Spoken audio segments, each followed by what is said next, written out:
आज का जो एक खुशी का विषय ये है कि हमारे यहाँ से एक बच्ची है 10वीं कक्षा की पावनी, जिसके कि बोर्ड्स में 10th सीबीएसई बोर्ड का जो परसों रिजल्ट आया है उसमें उस बच्ची ने 99.2% अंक हासिल किए।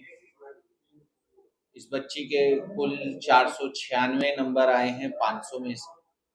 और जो कि अभी तक का, चूंकि अभी सीबीएसई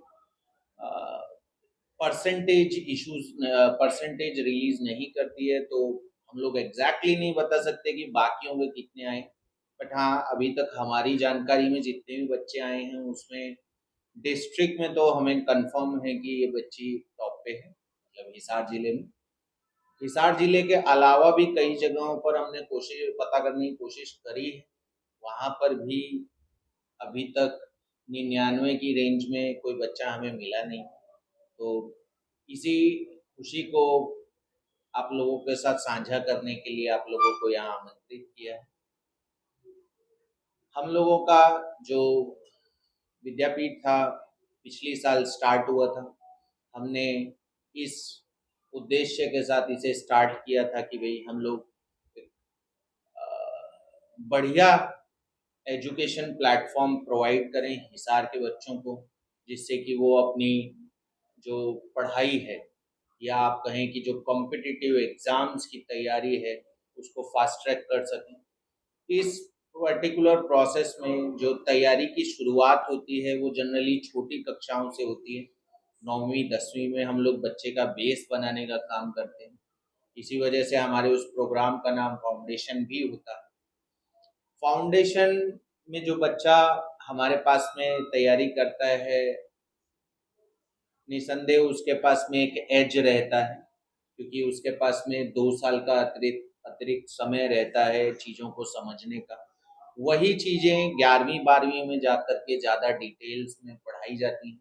तो अगर कोई बच्चा 9वीं 10वीं से अपनी कॉम्पिटिटिव एग्ज़ाम्स की जर्नी स्टार्ट करता है, तो निसंदेह वो बाकी बच्चों से जो कि जनरली 11वीं में करते हैं उनसे तो उसको ज़्यादा फ़ायदा रहता है। और इस पर्टिकुलर प्रोसेस में हम लोग उन बच्चों को ओलंपियाड्स के लिए भी तैयार करते हैं। इसके अलावा हम लोग कोशिश करते हैं कि 9वीं 10वीं के साथ में हम कुछ कुछ टॉपिक्स जो उनको 11वीं में या 12वीं में यूज़ आएंगे, जिनका कि इंट्रोडक्शन 9वीं या 10वीं में होता है, वो भी थोड़ा सा उन्हें डिटेल में पढ़ाने की कोशिश करते हैं, ताकि बच्चा जब 11वीं और 12वीं में जाए तो उसे उतनी ज़्यादा समस्या ना हो चीज़ों को समझने के लिए। तो फाउंडेशन की जो हमारी टीम है, हाईली डेडिकेटेड टीम है। हम लोग 4 सब्जेक्ट्स पढ़ाते हैं फाउंडेशंस में हिसार विद्यापीठ में। साइंस, मैथ्स, सोशल साइंस और इंग्लिश, ये 4 सब्जेक्ट्स डील किए जाते हैं बच्चों के लिए। इसके अलावा जो हमारी टीम है वो उनको time to time different Olympiads के लिए भी तैयार करती है। हमारे फाउंडेशन टीम के हेड हैं रमाकांत सर, जो कि बच्चों के साथ काफ़ी मेहनत करते हैं। उन्होंने इस बच्ची के साथ भी बहुत मेहनत की। अच्छा, एक और आंकड़ा मैं आपको बता दूं तो हमारे यहाँ से 90% के ऊपर 10 से ज़्यादा बच्चे हैं, जो कि मतलब 96, 97, 98 परसेंटाइल स्कोर किया है जिन बच्चों ने कक्षा 10 के बोर्ड एग्जाम्स। तो ये विद्यापीठ के बारे में जो हम लोगों ने 1 साल में किया उसके बारे में थोड़ी जानकारी। मैं, अगर बच्चा रेडी है तो बच्चे को बुला लीजिए। अब जैसे पेरेंट्स को ये थोड़ा सा संशय रहता है कि भाई क्या हम सिर्फ कॉम्पिटिटिव एग्जाम्स की ही तैयारी करेंगे या जो बोर्ड एग्जाम्स है उसकी भी तैयारी करेंगे। तो नहीं, हम लोग कक्षा 9 और कक्षा 10, इवन कक्षा 12 में भी हम लोग जो बोर्ड्स की तैयारी होती है वो बोर्ड्स की तैयारी करवाते हैं बच्चों को। उनका जो सब्जेक्टिव एग्जाम्स होता है वो कंडक्ट किया जाता है time to time different intervals पे। उनको असेसमेंट दिया जाता है कि आपकी कहाँ मिस्टेक हुई, कैसे आपको उसमें सुधार करना है, ये सब बच्चों को करवाया जाता है। अपार्ट फ्रॉम जेई और नीट की जो हम तैयारी कराते हैं उसके अलावा। तो मैं आप सब लोगों को इंट्रोड्यूस करवाना चाहूँगा पावनी। पावनी स्कोर्ड 99.2% इन क्लास 10th। 496 अंक बच्ची ने प्राप्त किए हैं 500 में से।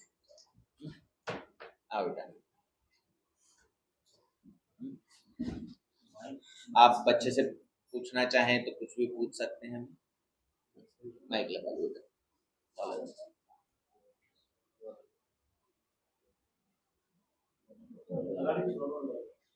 बताइए आप अपनी जो परीक्षा को लेकर कैसे माई सेल्फ पावनी सैनी और मैं हिसार से ही हूँ। और अभी मैंने रिसेंटली पिछले साल अपनी 10th की प्रिपरेशन की थी और इस साल मैंने 10th में बोर्ड्स 2025 दिए हैं इन विच आई स्कोर 99.2%। सो प्रिपरेशन बहुत सिंपल ही रही है। मैं स्कूल में अटेंडिंग भी थी और यहाँ पे PW विद्यापीठ हिसार से भी मैंने कोचिंग ली है और टीचर्स काफ़ी ज़्यादा सपोर्टिव रहे हैं through out my journey. So simple मैंने स्कूल प्रिपरेशन की जो स्कूल में टीचर्स पढ़ाते हैं और यहाँ पे जो PW में हमें प्रिपरेशंस कराई जाती हैं, नोट्स बनवाए जाते हैं, वो भी टाइमली कंप्लीट किया और एक थोड़ा रिविजन के साथ recent PYQ sample papers solve किए हैं सिंपली। किस सब्जेक्ट में कितने मार्क्स? मेरे इंग्लिश में है 97 मार्क्स, मैथ्स में है 99 मार्क्स, SST में है 99 मार्क्स, साइंस में है 98 मार्क्स, हिंदी और कंप्यूटर में 100 मार्क्स।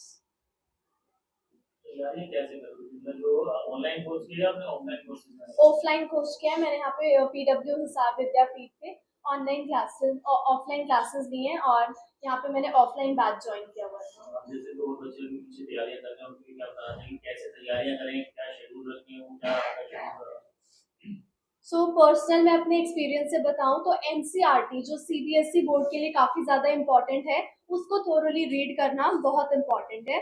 स्टार्ट करो तो NCERT से अपनी प्रिपरेशन स्टार्ट करो, थोरो NCERT को रीड करो, like every word to word, सारे उसमें एग्जाम्पल्स और एक्सरसाइज सॉल्व करो।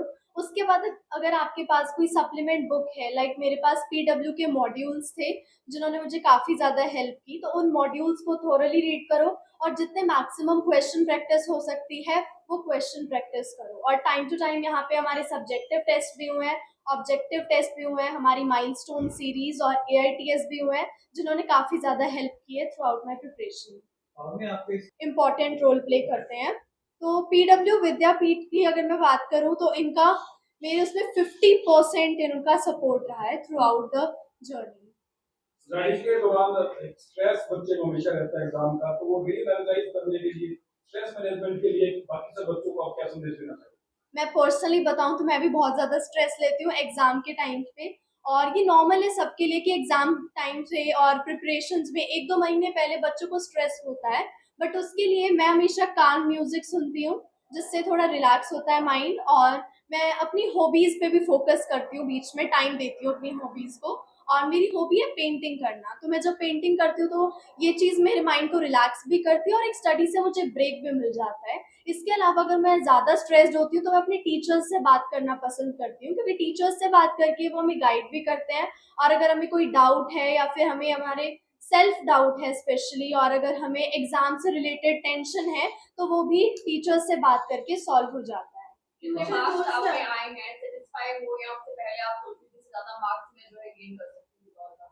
मेरी एक्सपेक्टेड परसेंटेज 99% ही थी और मुझे बहुत खुशी है कि मेरे एक्सपेक्टेड मार्क्स ही आए हैं। फ्यूचर गोल्स क्या है?